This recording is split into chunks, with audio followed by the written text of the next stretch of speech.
What do you think about when you hear the phrase World War? Huge armies, massive weapons, major world powers clashing. Well, if you thought of the 20th century, you're not alone. But did you know that the first recorded war in history happened thousands of years before the first Olympics or the Great Pyramid of Giza? Yes, the world's first war dates back to 2700 BC in ancient Mesopotamia. Hello, and welcome to the very first episode of our series on the 20 most important wars in history. Conflicts that shaped nations, culture, and the very identity of humankind. In this journey, we'll see how wars not only changed borders, but also changed people, ideas, and the course of history itself. And today, we begin with the wars of ancient Mesopotamia. Our story takes place in Mesopotamia, the land between the Tigris and Euphrates rivers, often called the cradle of civilization. By 3000 BCE, this region was filled with city-states like Uruk, Lagash, and Umma. Each city had its own king, its own temple, and its own army. These were thriving centers of trade and culture, but prosperity always came with tension. Fertile land and irrigation canals were vital for survival, and when resources were scarce, neighbors turned into rivals. Around 2450 BCE, two of these city-states, Lagash and Umma, went to war over disputed farmland. This was not a small skirmish. It became the first organized war ever recorded in human history. We know this because of archaeology, especially a remarkable artifact called the Stele of the Vultures. This carved stone monument shows soldiers standing in tight formations, armed with spears and shields. At the front is their king, Enadam of Lagash, leading his men. Above them, vultures fly in the sky, carrying off the severed heads of the defeated. It is both grim and powerful. The first visual record of organized warfare in human history. Lagash won this battle. The king of Umma was forced to respect new borders and swear an oath before the gods. But as history has shown again and again, peace never lasted long. Rivalries reignited, and city-states continued to clash for generations. A few centuries later, a new figure changed everything: Sargon of Akkad. According to legend, Sargon was abandoned as a child and raised by a humble gardener. But through ambition and strategy, he conquered summer cities, including Lagash and Umma. He built what is remembered as one of the world's first empires. The Akkadian Empire, with Sargon war, became more than survival. It became a tool of empire building, spreading power and culture across vast lands.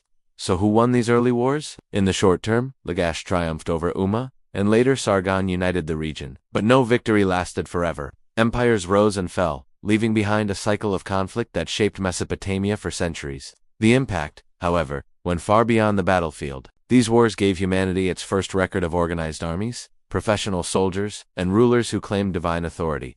Kings said they fought in the name of the gods, and victories were celebrated in temples. Religion, politics, and warfare became deeply connected.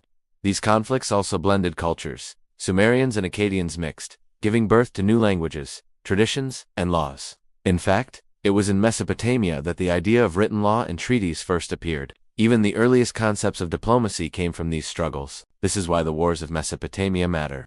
They mark the moment when humanity began documenting not just how we lived, but how we fought. The Stele of the Vultures, the Akkadian conquests, and the written records of treaties all remind us that war has been tied to civilization since its very beginning. And this is only the start of our journey. In the next episode, we'll move to ancient Egypt and the Hittite Empire, where the Battle of Kadesh became the stage for the world's first written peace treaty.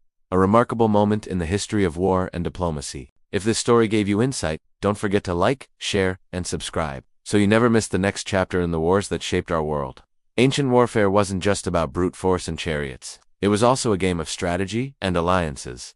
Take the Mitanni Empire, for instance. Emerging around 1500 BC, they controlled parts of present-day Syria and Turkey. Their king, a man named Tushratta, played a smart game. He made friends with Egypt's new kingdom. Why? Because he needed their help against the tough Hittite Empire to the north. It was a classic case of making allies to take on a common enemy. Meanwhile, another player entered the scene: the Assyrian Empire. They were located a bit farther east, closer to modern-day Iraq. By 1350 BC, they were flexing their military muscle, conquering many lands. But they too had to be cautious. The Hittites were a serious threat. So around 1274 BC, the Hittites struck first. They teamed up with the Kaska people and marched into the heart of the Mitanni Empire. King Tushratta found himself under pressure. The Assyrians were breathing down his neck, and the Hittites were causing trouble from the north. To make things worse, there was a civil war brewing within the Egyptian Empire. So King Tushratta was in a tough spot. His empire was getting squeezed from all sides. But being a clever ruler, he knew how to play the diplomatic game. He reached out to Ramesses II, the pharaoh of Egypt, and asked for backup. The two kings had forged a friendly relationship, and now Tushratt was calling in that favor. He desperately needed help to fend off the Hittite. Ramesses II was already dealing with his own problems, namely a revolt in Nubia. But he couldn't just ignore his ali's call for help, so he assembled his troops and headed north. The Egyptians marched alongside the Mitanni army, and together they confronted the Hittites. The battle was fierce. Chariots clashed, arrows flew, and the fate of empires hung in the balance. But ultimately, neither side could claim a clear victory. After the dust settled, the Egyptians and the Mitanni forces retreated to their bases, and the Hittites returned to their home turf. Nobody really won the battle, but everyone agreed it was time for a change. That's when the Hittite king Muwatalli and Ramesses II sat down to talk peace. They hammered out a deal. The Hittites would stop attacking the Mitanni, and in return, the Egyptians would stay out of the Hittite Empire's affairs. It was the very first recorded peace treaty in history. The meeting of two titans, the great Egyptian pharaoh and the formidable Hittite king, led to the first documented peace treaty. This groundbreaking agreement not only ended hostilities between the Hittites and Egyptians, but also reshaped diplomatic thinking. It established a template for future peace deals, and demonstrated that diplomacy could sometimes be a better strategy than war, and that's something worth remembering.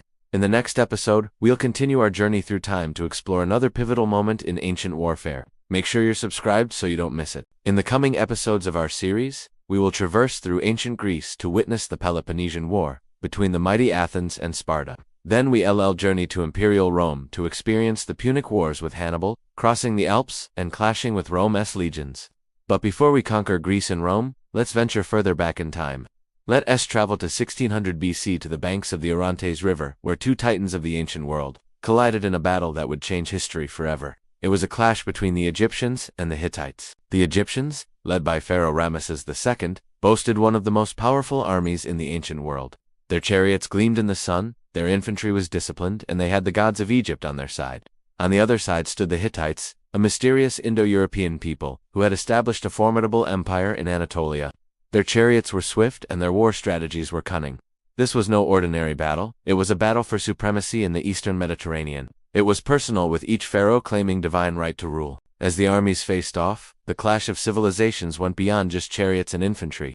It was a cultural collision. Egyptian priests chanted to their gods while Hittite priests invoked their own deities. The air crackled with religious fervor. The battle raged. Egyptian chariots thundered forward, their horses snorting. Hittite archers rained arrows upon them. The tide seemed to turn with every passing moment. In the midst of the chaos, two leaders stood out, Ramesses and the Hittite king. They were equals on the battlefield, neither giving an inch. The outcome of the battle remained uncertain. But as the sun began its descent, a hush fell over the battlefield. Neither side was willing to risk further bloodshed.